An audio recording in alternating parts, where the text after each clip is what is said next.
지금 찍고 나중에 또 끝나가면 찍으면 되지. 혹시나 모르니까. 아니야. 그렇지 않아.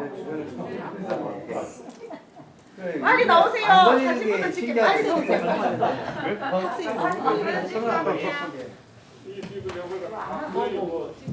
어쩌다 한국도 오지. 많이 나왔다네. 와봐야 하는 거 그럼 조그만 데 들어가서 아니 아까 그래서 몇년더 오니까 하다가 오면 마칠 때 해도 되잖아. 가시면 어떠신가? 이제 중간에 갈 사람 없어. 사진은 늦게 찍으면 아니 찍어놓고 나중에 많은 거 선택하면 되잖아요.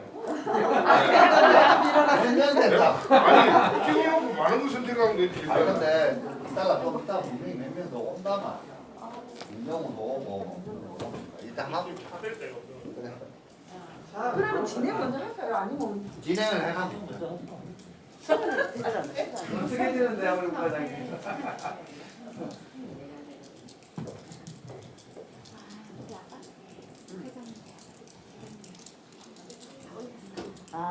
이거 투자를 오시는 거? 저기 있네. 셀프 굳이 안 찍어도 되네. 뭔가요? 이걸.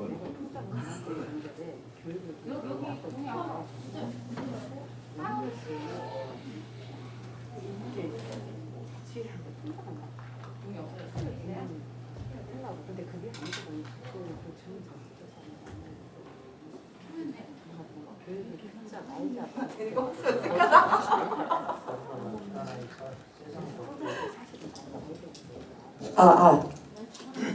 반갑습니다. 주민자치회 사무국장 오경숙입니다.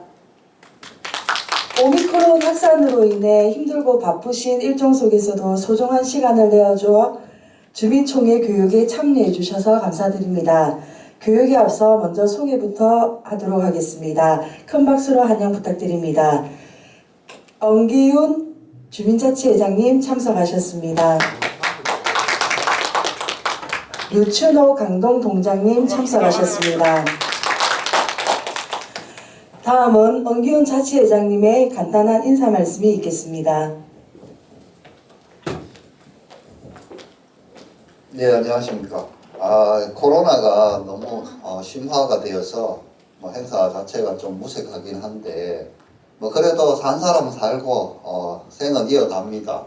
또 해야 할 것은 있고 아시다시피 작년부터 이제 우리가 재작년 10월에 주민자치회로 전환이 되어서 큰 임무 중에 하나가 주민들의 뜻을 모아서 구청에 이제 이런 사업을 하겠습니다 하는 그런 공론장이 필요합니다. 그래서 그게 이제 주민총회라는 이름으로 하는데 사실은 한번 해봤지만 잘 몰라요. 그래서 해마다 이걸 이제 해야 되기 때문에 우리 이 부분에 전문가를 모시고 어떻게 다른 사례에 또 어떻게 하면 되는지 어떤 의제를 어떻게 다루어서 결론을 내야 하는지 이런 절차 등에 대해서 좀 배우는 그 소위 역량 강화하는 워크숍을 실행을 해야 합니다. 그래서 오늘 이 자리를 마련하게 되었는데 사실 주민자치회뿐만이 아니고 주민 여러분들이 많이 와야 되는데 요새는 이렇게 저렇게 상황이 그래서 강제하기가 좀 어렵습니다. 일단은 참석해 주신 여러분 고맙고 하여튼 잘 들어서 올해도 어차피 또 7월까지는 또 진행을 해야 하니까 좀 열심히 한번 들어주시기 바라고 이거 외에도 또 몇 가지 사업들이 더 있는데 마치면 조금 더 시간을 내어서 논의하는 자리를 갖도록 하겠습니다. 감사합니다. 다음은 루춘호 동장님의 인사 말씀이 있겠습니다. 여기 계시는 분들 이제 역전의 용사다 그죠? 오늘 신문에 보니까 행복하게 사는 법이 있더라고요. 항상 감사하랍니다. 그리고 그 자기의 현실을 좀 인정하랍니다. 인정하지 않으면 너무 힘들대요. 그리고 건강하랍니다. 늘 건강하십시오. 고맙습니다.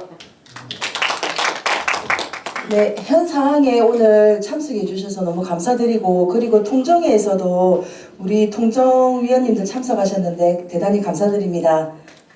다음은 2022년 강동동 주민총회 실행 교육을 진행해 주실 강사님을 소개해 드리겠습니다.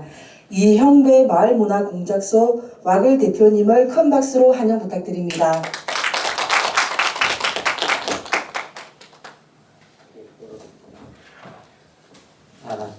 제가 3년 전 이력서가 여기 있었나 보네요. 다시 소개해 드릴게요. 제가 재작년에 울산에 계속 교육을 왔었고요. 설립 때문에. 예, 그때 뵀던 분도 계시는 것 같은데요. 지금은 마을과자치협동조합이라는 이름으로 해서 저희가 지금 행안부하고 보건복지부 프로젝트를 계속 진행하고 있습니다. 주로 하는 일은 각 지역 안에서 주민들이 직접 지역에 필요한 것들을 직접 실행하는 법인을 만들거나 실행하는 사업들을 하기 위한 중앙 정책을 연결하는 프로젝트를 계속 진행하고 있고요. 오늘 거기에 관한 설명들을 좀 드리게 될 겁니다. 어쨌든 만나서 반갑습니다. 이영배라고 합니다. 반갑습니다. 네. 제가 이번에 강동동하고 그 다음에 연포동 이제 양정동 이렇게 세 개의 동을 들어오고 있는데 양정동하고 연포동은 이제 워크숍으로 해서 의제 발굴과 그다음에 주민자치 비전을 수립하는 그런 워크숍을 진행을 하고 있어요.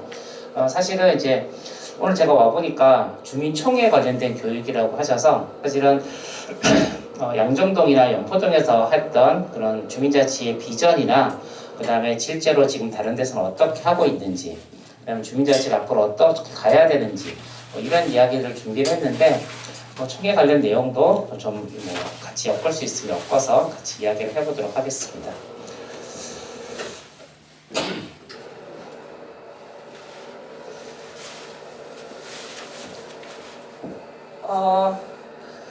자, 주민자치 지금 하고 계신데 어때요? 주민자치 하니까 좀 많이 바뀌나요? 정말요? 오, 예, 그럼 정말 성공적인 거고. 대부분의 지역에서는 주민자치를 하긴 하는데 도대체 뭐가 바뀌냐고 이야기하시는 것들이 많습니다. 예, 그런 이야기도 오늘 좀 같이 해봤으면 좋을 것 같습니다. 그럼 이런 얘기는 좀 넘어가고 주민자치 얘기를 바로 할까요? 자, 주민자치 원래 지방자치가 이제 둘로 나눠집니다. 단체자치와 주민자치로 나눠집니다.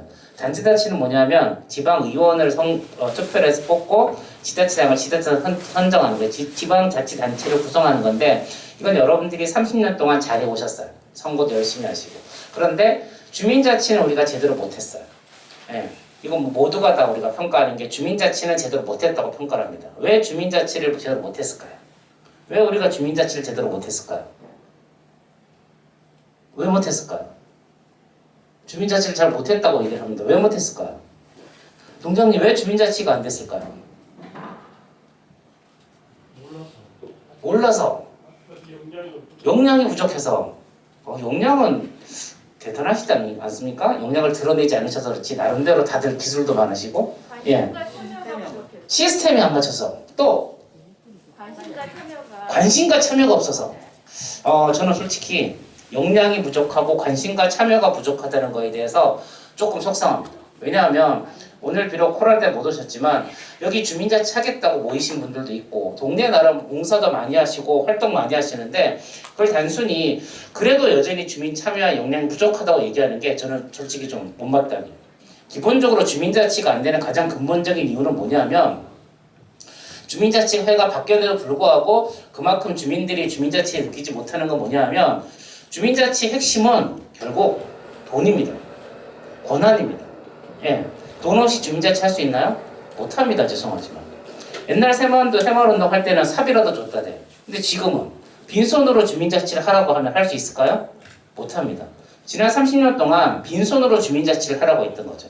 주민자치위원회 하면서 여러분들이 돈 나서 회의하고 다 했지 그러니까 예산으로 제대로 지원받은 게 없는 거죠. 그런 상태에서 주민들이 뭘 스스로 할 수가 없죠. 예, 그런 면에서 주민자치의 핵심은 결국 권한이고 권한의 핵심은 돈입니다. 결국은 그래서 주민자치위원회를 주민자치회로 바꾼 이유가 뭐다? 예산을 안정적으로 내리기 위해서입니다. 주민자치위원회는 법적 조직이 아니에요. 주민자치위원회는 행안부의 주민자치센터는 주민자치위원회가 운영할 수 있다는 그 글귀 한 거를 가지고 조례성으로 만든 단체죠. 조례성으로 만든 단체에 안정적인 예산을 줄 수 있나요? 못 줍니다. 주더라도 이벤트성으로 주는 거지. 아니 그렇죠. 여러분 애들 경제 생활을 하려면 어떻게 해야 돼요? 용돈을 주더라도 한 달에 얼마 이런 식으로 줘야 되는 거지. 그때마다 5,000원 이래 줘가지고 계획적인 생활을 할 수 있겠어요? 못하잖아요. 그래서 안정적인 예산을 꾸준하게 내리기 위한 법적 단체가 되기 위해서 주민자치회가 만들어집니다. 말장난한 게 아니죠. 주민자치위원회와 주민자치회를 말장난으로 바꾼 게 아니라 결국은 예산을 받을 수 있는 권한이 있는 법적 단체는 아니냐가 핵심이죠. 따라서 주민자치회, 주민자치 핵심보다 예산입니다. 돈입니다. 주민자치 핵심은 돈이죠. 자, 그 다음에 또 뭐가 필요하죠? 돈이 있으니까 그 다음 뭐가 필요하죠? 돈 쓸 사람이 있어야 되죠. 영수증 처리 누가 할 거야? 왜가 바쁜 일정에 와가지고 회의도 하고 교육도 하겠는데 뭐 영수증 처리 누가 할 거야? 서류는 누가 쓸 거야? 누군가 그걸 해야겠죠. 그 사람을 배치해주지 못하면 결국은 주민자치 안 되는 겁니다. 회의만 한다고 진행이 안 되니까요. 그리고 이제까지 여러분들 모임을 해보시면 그냥 문자 하나 돌리고 카톡 하나 날린다고 해가지고 모임이 되나요? 안 되잖아요. 누가 전화라도 돌리고 안 오면 왜 안 오냐고 뭐라 그러고 그 다음에 자꾸 안 오면 찾아가서 너는 왜 안 오냐 이렇게 물어봐야 되는 거죠. 주로 그걸 누가 합니까? 어떤 사람이 하죠? 모임 안에서? 총무, 뭐 간사 이런 분이 하시죠. 근데 알고 보면 그런 분들이 다 비슷하잖아요. 그런 분들이 이제 오지랖 넓어서 하시는 거잖아. 뭐 돈도 안 주는데. 자, 이제까지 오지랖 넓은 사람은 힘들어. 몸이 힘들어. 그런데 어떻게? 태어나길 그래 태어났기 때문에 어쩔 수 없이 그냥 내가 나서서 하는 거지. 몸은 힘들지만. 이제까지는 오지랖 넓은 게 참 안 됐어. 근데 이제는 인정해 주는 거지. 우리 동네 오지랖 넓은 사람한테 우리가 딱, 이 직책을 주면서 당신의 오지랖을 인정해 줍니다. 그리고 마을 간사를 시켜주자는 거죠. 누군가가 그런 역할을 해야 마을이 돌아가는 겁니다. 결국 마을 일은 사람이 하는 겁니다. 사람이 배치되지 않고 단순하게 그냥 구조만 짠다고 마을 일이 안 되는 거죠. 위에서 봤을 때는 그냥 주민자치회 그냥 간판 달아드리고 그냥 예산만 내려드리면 알아서 돌아간다? 그러지 않습니다. 사람이 하는 일이기 때문에 사람이 있어야 되는 거죠. 그래서 주민자치회 두 번째는 사람입니다. 그래서 간사를 배치하게 하고 간사 인건비를 적정하게 배치하도록 합니다. 그런데 이게 아직 일반법이 안 되기 때문에 간사의 직위를 아직까지 법적으로 보장을 못 해주고 있어요. 그래서 어떤 데는 뭐 5, 60만 원, 어떤 데는 최저임금, 어떤 데는 2명, 3명 쓰는데 지역마다 다 다릅니다. 어쨌든 기본법이 만들어지고 나면 첫 번째 해야 될 게 이 간사의 지위와 그 다음에 월급 구조를 어떻게 할지도 다 정해줘야 돼요. 그러니까 기본적으로 뭐 최저임금을 맞춘다든지 뭐 이런 것들을 맞춰줘야 되는 겁니다. 어쨌든 사람이 두 번째. 세 번째는 뭐냐면 자, 돈 있고 사람 있어. 그런데 아무 일이 없으면 어떻게 돼요? 와서 커피만 마시고 가야 되잖아. 그래서 세 번째가 바로 일입니다. 그래서 어떤 사업을 하는지 주민자치회가 예산을 가지고 주민자치회가 일할 사람을 가지고 주민자치회가 어떤 사업을 할지 이 세 가지가 기본적으로 기존의 주민자치위원회하고 다른 점이라고 볼 수가 있습니다. 자, 그럼 어떤 사업들을 할 수 있는지 이제 보면 자, 가장 기본적으로 기존에는 지역 안에 물론 이제 주민자치위원회를 잘 하셨지만 사실 주민자치위원회는 공식적으로 공공적인 법적 단체가 아니에요. 그러다 보니까 예를 들어서 여러분 시골에 농공단지 하나 만들어지면 그 앞에 마을에 어떻게 하죠? 경로당이나 뭐 하나 지어주는 경우도 많죠. 예, 경로당이나 마을회가 지어주잖아요. 근데 도시에서는 요즘 도시도 산업단지 많이 만들어요. 스마트 산업단지 해가지고 작은 산업단지를 만드는데 그런 거 만들어지면 동네에 뭐 지어주나요? 잘 안 지어줘. 왜? 어디다 줘야 될지 모르는 거지. 시골은 마을에 이렇게 딱 구획이 딱 있잖아요. 그러니까 그 중간에다 그냥 지어놓으면 되는데 동네는 그러지 않고 그 다음에 누구한테 줄 거야? 독립적이지 않으니까. 그래서 대부분 어떻게 한다? 지자체에 기부 체납을 하고 우리는 할 만큼 했다라고 나가죠. 그러면 지자체가 기부 체납 받아서 다시 동네 사람 돌려주나요? 대부분은 우린 그런 게 있다는 것도 모르죠. 예. 그런데 주민자치회가 만들어지니까 여기는 이제 대구 고산 이동인데 여기도 앞에 스마트 산단이 만들어졌어요. 그래서 여기는 주민자치회가 이걸 받았어요. 저 건물을. 그래서 지하는 저희가 농악이 유명한 곳이라서 농악 연습실. 근데 뭐 하루 종일 농악만 하나? 뭐 밴드도 하고 트럼펫도 하고 동네 시끄러운 건 그거 다 밀어넣죠. 1층은 마을 카페. 동네 엄마들이 이제 거기서 카페를 합니다. 수익은 발생하죠. 왜? 임대료가 공짜니까. 2층은 작은 도서관. 3층, 4층은 계속 여전히 고민하고 있어요. 갑자기 공간이 생기니까 다 채우지 못해서. 뭐 이렇게 직접적으로 사업을 합니다. 그 다음에 담양의 창평면 같은 경우는 생활 SOC. 여러분 생활 SOC 아시죠? 복합 뭐 이런 거 생활 SOC 일종인데 생활 SOC로 270평 규모를 짓고 있는데 이거를 주민자치회 연계 사회적 동조를 만들어서 그걸 위탁받았어요. 예. 이렇게 지역의 공공적인 뭐 공원을 위탁받은 곳도 있고 이렇게 지역의 공공적인 것들을 위탁을 받아서 하는 것들이 지금 계속적으로 사업을 만들어 보고 있습니다. 사업 얘기 좀 뒤에 좀 더 다시 드리도록 하고요. 사업 얘기를 좀 더 해볼까요? 잠깐만요. 자, 이 사업 얘기를 좀 더 해보면 이제 사업이 중요할 수도 있으니까 지금 정책이 바뀌고 있습니다. 정책이 어떻게 바뀌냐면 정책이 주민주도 공공서비스라는 이름으로 주민한테 권한을 넘기는 쪽으로 바뀌고 있습니다. 왜 그렇게 주민들한테 뭘 넘기려고 할까요? 예를 들어서 자 여기 동사무소 이름이 어떻게 되죠? 행정복지센터. 네, 언제 바뀌었어요? 옛날에 그 이름 아니었잖아. 옛날에 무슨 이름이었죠? 뭐 주민센터였잖아. 근데 왜 행정복지센터로 바꿨죠? 응? 행정부소속? 아니, 엄밀히 말하면 구청소속이죠.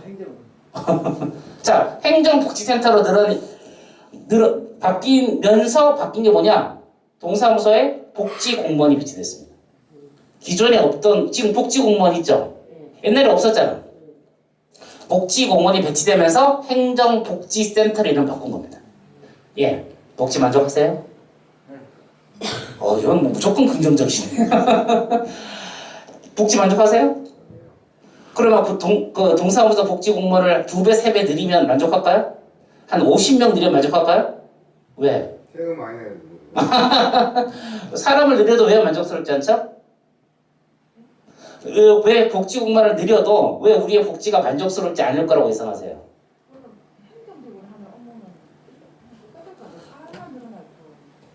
가장 기본적으로 뭐냐면 옛날에는 복지해서 예를 들어서 어르신들한테 그러니까 뭐 취약계층이 뭘 줄 때 쌀이랑 된장이랑 라면만 주면 됐다고 하대요. 근데 지금은 라면 하나를 보더라도 진라면이 있고 신라면이 있고 짜장면이 있고 볶음라면이 있고 흰라면이 있고 뭐 이상한 라면들이 많잖아. 얻는 걸 줄 거예요.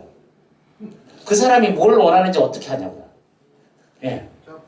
짜파게티. 그러니까 짜파게티도 짜파게티 있고 짜짜론 있고 짜왕 있고 종류가 많더라고요. 자, 그러면 아무거나 갖다 주면 안 되잖아. 그 사람이 원하는 거 갖다 줘야 되는데 그 사람 원하는 거 어떻게 하냐고. 자, 예를 들어서 그 사람이 원하는 건 누가 제일 잘 알아요? 내가 원하는 건 누가 제일 잘 알죠? 죄송하지만 나도 내가 뭘 원하는지 잘 모를 때가 많아. 요즘은 선택 갈등이라고 해서 나도 내가 뭘 하는지 잘 모를 때가 많아. 때로는 나보다 누가 더 잘 알아? 내 옆에 친구가 더 잘 알아. 야, 넌 이거 좋아했었어.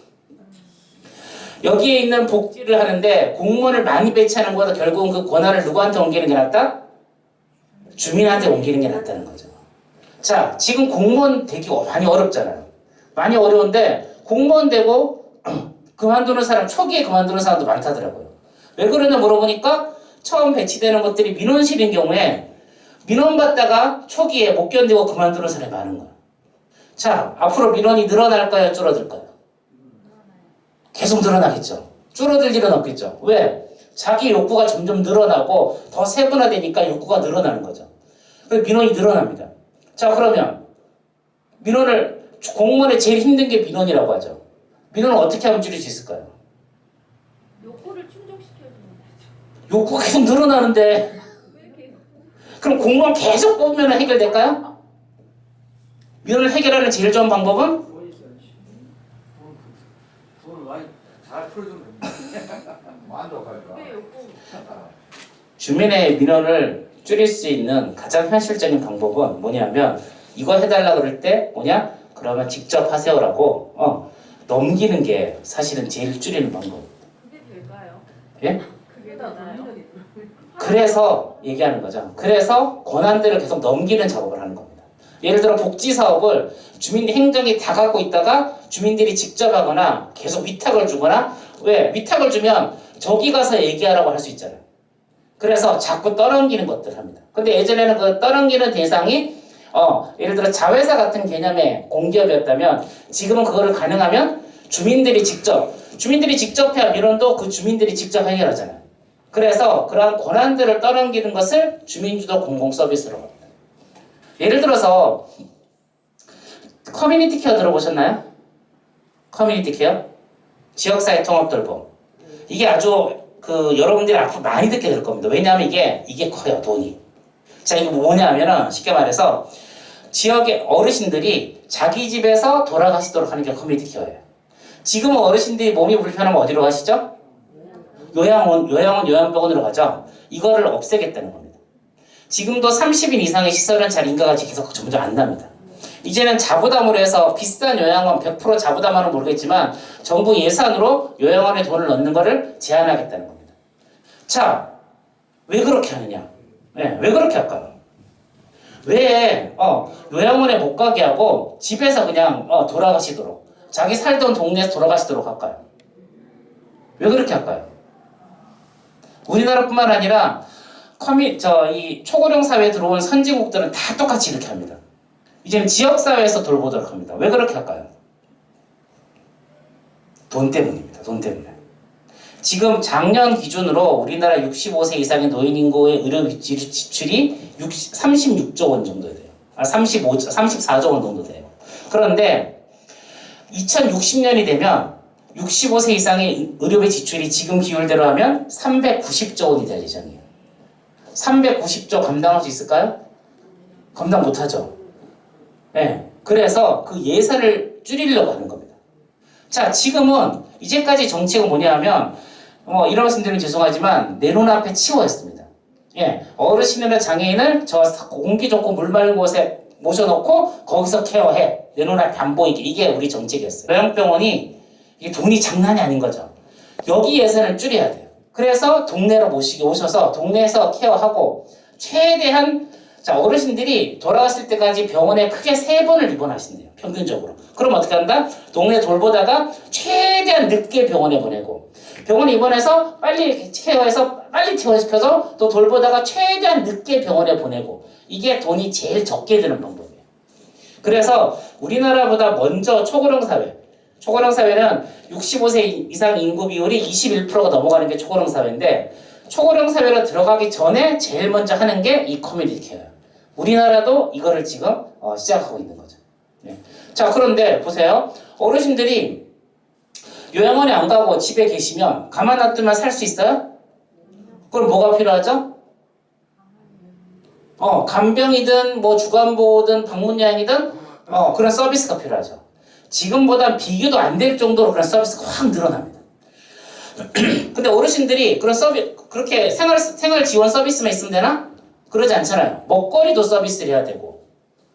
그 다음에 집도 옛날 집에 어르신 사시면 낙상사고 생기고 살기 불편하니까 집을 수리하든지 그래서 앞으로는 집 수리사업이 엄청 늘어날 겁니다. 집을 수리하든지 그 다음에 어르신들이 그런 집에 수리해도 안 되는 집들 있잖아요. 그럼 어떻게 되죠? 어르신들 전용 주거주택, 케어안심 주택을 합니다. 그런 주택을 지어서 어르신들이 거기서 편하게 살게 하든지 이런 주거 서비스가 필요하죠. 예를 들어 케어안심 주택을 지은다 칩시다. 그러면 어르신들을 청년주택처럼 5층, 10층 이렇게 지을 수 있어요? 그렇게 못 짓잖아. 그러면 평평하게 지어야 되죠. 그러면 한 집당 4명에서 8명까지가 거의 한계인 거죠. 예. 그러면 4호에서 8호에 그런 집이 생긴다 칩시다. 자, 그럼 그거 누가 관리해요? 누가 관리해요? 이런 문제가 생기는 거예요. 커뮤니티 케어는 지역사회 통합돌봄은 지역에 다양한 그런 재가 서비스가 만들어지게 되고 주거 서비스가 만들어지게 되고 그 다음에 이런 주택관리 서비스가 만들어지게 되는데 이게 다 작은 단위의 사업이니까 큰 예를 들어 500세대 1000세대면 관리 기업이 붙겠지만 이런 작은 거는 지자체 공무원이 관리하기도 어렵고 그 다음에 어떤 큰 회사가 붙기도 어렵고 그래서 이걸 누가 한다? 이게 핵심인 거죠. 이거를 어쨌든 우리는 유럽처럼 지역 주민들이 주도하기를 바라고 근데 이제 일부에서는 일본식도 많이 얘기합니다. 일본은 이걸 누가 하냐? 대기업들이 합니다. 체인점화 해가지고. 예. 그래서 어쨌든 우리나라는 일본형은 아니고 유럽식으로 이걸 지역 주민들이 직접 하도록 하는 것들이 기본적인 프로젝트죠. 이런 것들이 주민주도 공공서비스입니다. 계속 말씀드리지만 이런 주민주도 공공서비스는 행정이 국민을 행복하게 하려고 하는 게 아니라 실제로는 행정이 못 버티는 겁니다. 예. 행정이 이렇게 안 하면 그 수많은 민원에 감당을 못하기 때문에 어쩔 수 없이 바꾸는 겁니다. 그래서 어떤 분들은 이런 것이 정부가 바뀌면, 정당이 바뀌면 바뀌는 정책이라고 말씀하시는데 그러지 않죠. 정당이 바뀌어도 행정은 그대로 가기 때문에. 예, 속도와 뭐 내용의 차이는 있겠지만 이게 우리도 이제 유럽과 같이 이런 식으로 갑니다. 그래서 국토부에서는 도시재생을 할 때 반드시 마을관리 사회접동을 만들게 합니다. 그래서 도시재생으로 만들어진 거점 공간 안에서 이런 사업들을 하도록 합니다. 그 다음에 행안부는 주민자치 연계 사회적협동조합 같은 걸 만들어서 그 사회적협동조합이 지역의 공간을 점유하고 이런 사업들을 하게 하는 거고, 보건복지부도 마찬가지고 각 부처마다 이런 사업들을 합니다. 가장 핵심은 기존의 방식들이 뭐였다면 주민 참여였죠. 자, 주민 참여는 뭐냐? 민원을 제기하는 겁니다. 이거 해줘라고 얘기하는 거죠. 자, 제가 공무원 교육을 몇 년째 하는데 공무원 교육할 때 공무원들한테 제가 쓰게 합니다. 포스트잇 주고, 자, 주민하면 떠오르는 단어를 적으세요. 제일 많이 정리해 볼까요? 민원인 이렇게 적습니다. 근데 사실 그건 우리의 당연한 권리야. 그러니까 괜찮아. 그런데 생각해보면 민원을 한 번 넣어서 해결해 주면 좋은데 한 번 해서 안 되면 어떻게 해요? 포기하세요? 또 얘기하잖아. 그런데 이걸 2번, 3번 얘기하면 내 기분이 좀 이상해요. 아니 내가 내 호주머니 채우자는 것도 아니고 내 혼자 하던 것도 아니고 동네 필요해서 얘기하는데 아니 내가 이렇게 자괴감이 들면서까지 계속 부탁해야 되나? 이런 생각이 드는 거죠. 때로는 아니 정말 급한 일이면 해줘 안 돼? 그럼 내놔 우리가 직접 할게 라고도 할 수 있어야 되는데, 그래서 기존의 주민 참여의 시대였다면 지금 뭐다? 주민 실천의 시대로 바뀌는 겁니다. 이제는 실천하는 것이 필요합니다. 주민자치회도 마찬가지고요.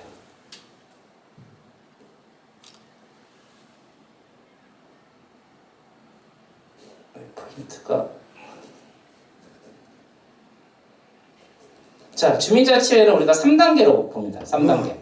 첫 번째 단계는 주민자치회를 구성하는 겁니다. 구성할 때 제일 핵심은 민주적이고 개방적이고 공공적으로 구성하는 겁니다. 왜? 우리가 민주적이고 공공적이야 지역의 대표성이 있는 거고, 대표성이 있으니까 자 우리가 이렇게 대표적인 조직이니까 내놔 권한을 더 많이 내놔 라고 얘기할 수 있는 거죠. 그래서 우리의 권한을 더 확대하기 위해서 우리는 대표성을 가진 게 필요하고, 이 대표성을 가지기 위해서 우리가 개방적으로 운영하고 그 다음에 민주적으로 운영하고 우리의 공공성을 확보하는 첫 번째 단계가 제일 중요한 겁니다. 자, 그 다음 두 번째는 주민자치에서 어떤 사업을 하든지 일을 할 때 누가 합니까? 주민자치위원회 정기회의에서 합니까? 그러지 않죠? 누가 하죠? 분과에서 하는 거죠. 정기회의는요, 한 달에 한 번, 2달에 한 번 정기회의는 회의입니다. 일을 하는 것이 아니죠. 정기회의에서 뭐 하죠? 정기회의에서 분과에서 하는 거를 보고받고 그 다음에 마을의 일을 같이 논의하고, 결국은 분과에서는 활동을 주민자치회의 정식적인 활동으로 인정해주고 공인해주는 게 주민자치회에서 정기회의가 하는 일이죠. 정기회의는 어떤 주민자치회는 마을의 큰 울타리고 큰 그릇이에요. 그 안에 다양한 것들을 담을 수 있도록 하는 게 정기회에서 해야 될 일이죠. 실제로 실행은 누가 하죠? 분과에서 하는 거죠. 그래서 분과가 주민자치회의 꽃이라고 합니다. 분과가 얼마나 활성화되어 있는지가 1단계에서 우리가 주민자치회가 얼마나 잘하는지를 보는 가장 첫 번째 지표가 뭐냐면, 1단계에서 보는 건 뭐냐면 주민자치위원수입니다. 주민자치 위원수가 많은 곳은 일단 주민자치회 1단계가 잘 돌아간다고 평가합니다. 그 자세한 내용까지는 평가하기 어렵겠죠. 근데 그냥 객관적으로 밖에서 봤을 때 주민자치위원회가 많은 곳은 주민자치회가 1단계가 잘 돌아가는 곳이야 라고 일단 얘기합니다. 그럼 2단계의 판단 기준은 뭐냐? 2단계를 객관적으로 밖에서 봤을 때 가장 그냥 직관적으로 보는 건 뭐냐면 분과의 숫자입니다. 분과의 숫자가 많을수록 분과가 잘 된다고 합니다. 결국은 주민자치회가 잘 되면 잘 될수록 분과가 결국은 동에 있는 각 개하고 같아집니다. 그러니까 동에 있는 개는 결국은 구에 있는 과나 개하고 맞아지는 거고, 우리도 우리 사업을 하기 위해서 거기에 맞춰서 다양한 분과들이 만들어지는 겁니다. 처음에는 어렵겠지만 갈수록 그런 분과가 만들어지는 거죠. 제일 안타까운 주민자치의 분과 구성이 분과명을 보면 우리가 압니다. 어떤 곳에 가니까 분과명이 자치분과, 기획분과, 홍보분과 이렇게 되는 거예요. 이건 실행을 하는 것이 아니죠. 예, 그거보다 더 이제 발전된 거는 예를 들어 복지분과, 뭐 아동분과, 그 다음에 뭐 청소년분과, 뭐 아니면 뭐 환경분과, 뭐 이런 식으로 어떻게 보면 각각의 사업에 맞춰서 분과가 구성되어 있는 것을 가장 우선식으로 보는 겁니다. 이런 분과가 얼마나 많이 구성되어 있는지가 뭐 밖에서 내용을 잘 모르는 사람들은 그거를 가지고 주민자치회를 평가합니다. 얼마만큼 다양한 그러려니까 제일 필요한 게 뭐죠? 다양한 사람들이 모여야 되죠. 아니 내가 모든 주제에 다 관심일 수는 없잖아. 각자 자기 주제에 관심 있는 사람들이 모여야 되죠.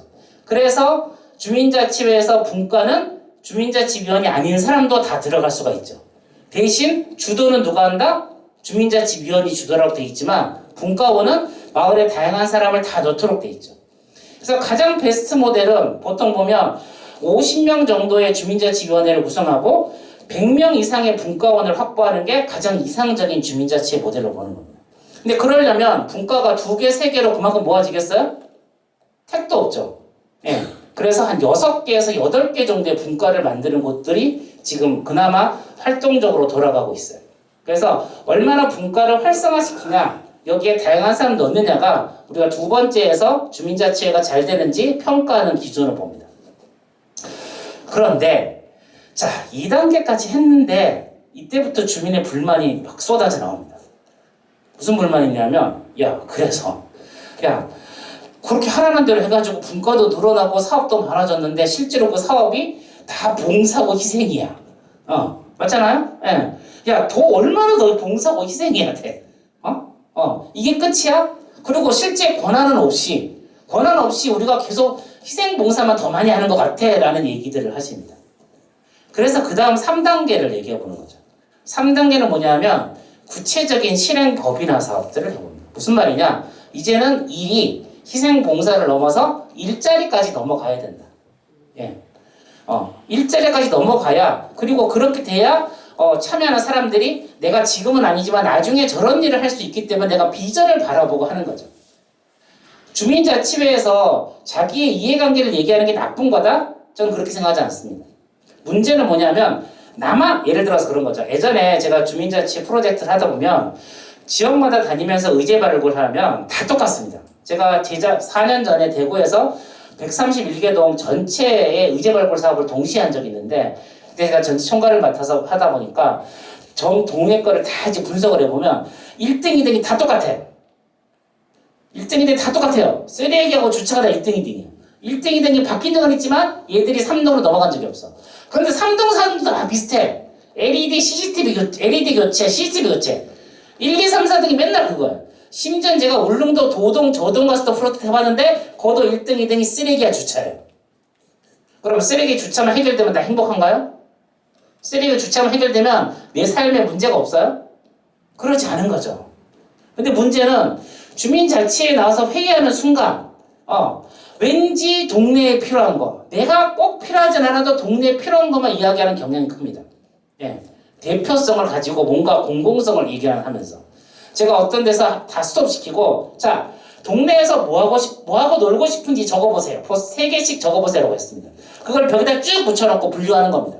그랬더니 10년째 내가 아는 언니한테 저 언니가 산행을 좋아하는 처음 한 거예요.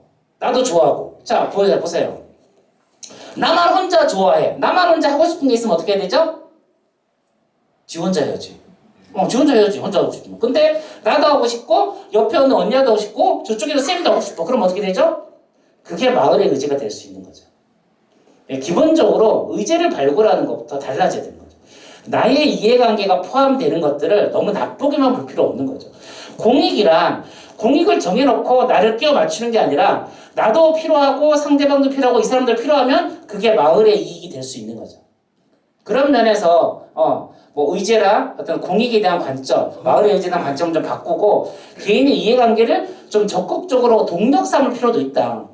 너의 이해관계가 나쁘다고만 얘기할 게 아니라 너의 이해관계가 우리의 사업의 원동력이 될 수 있도록 만들어주는 게 필요할 수도 있다는 거죠. 그런 의미에서 이런 실행법인은 다양한 지역에 필요한 서비스들을 직접 실행할 수 있도록 만들어주는 그런 중요한 부분이고, 아까 말씀드렸던 주민주도 공공서비스 시대에서 필요한 부분이죠.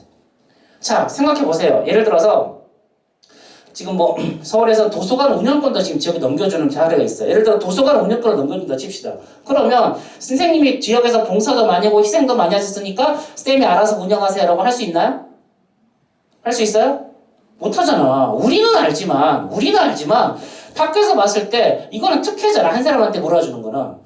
맞잖아요? 그래서 어떻게 한다? 근데 지역에 이렇게 대표적이고 공공적인 뭔가 조직이 있으면 거기다가 줄 수 있지.